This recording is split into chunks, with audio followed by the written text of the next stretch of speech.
Harry ব্রুকের কাছে হেরে গেল পাকিস্তান। সেমিফাইনালে স্বপ্নভঙ্গ হলো বাবর আজমদের। ব্রুক গড়লেন ইতিহাস, বিস্তারিত জানুন। হ্যারি ব্রুকের অনবদ্য সেঞ্চুরিতে পাকিস্তানকে 2 উইকেটে হারিয়ে প্রথম দল হিসেবে টি-20 বিশ্বকাপের সেমিফাইনাল নিশ্চিত করল ইংল্যান্ড। পাল্লে কেলেতে অনুষ্ঠিত সুপার 8-এর এই ম্যাচে টি-20 বিশ্বকাপের ইতিহাসে প্রথম অধিনায়ক হিসেবে শতক হাঁকানোর রেকর্ড গড়লেন ব্রুক। মঙ্গলবার টসে জিতে প্রথমে ব্যাটিংয়ের সিদ্ধান্ত নেন পাকিস্তানের অধিনায়ক সালমান আগা। তবে তার এই সিদ্ধান্ত ব্যাটাররা সফল করতে পারেননি। ওপেনার সাহেবজাদা ফারহানের 45 বলে 63 রানের লড়াকু ইনিংসের উপর ভর করে 9 উইকেটে 164 রান সংগ্রহ করে পাকিস্তান। দলের পক্ষে দ্বিতীয় সর্বোচ্চ 25 রান করেন বাবর আজম।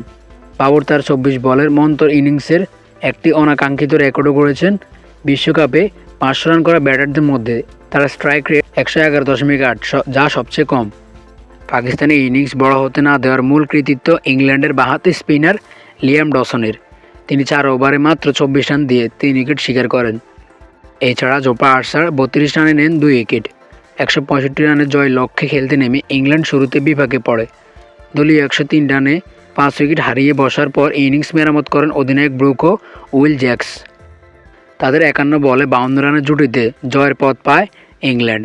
ব্রুক 100 রান করে শাহিন শাহ আফ্রিদির বলে বোল্ড হওয়ার সময় ইংল্যান্ডের জয় ছিল সময়ের ব্যাপার।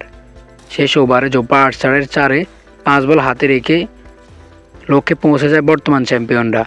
ইংল্যান্ডের ইনিংসের বিশেষত্ব ছিল ব্রুকের একক আধিপত্য।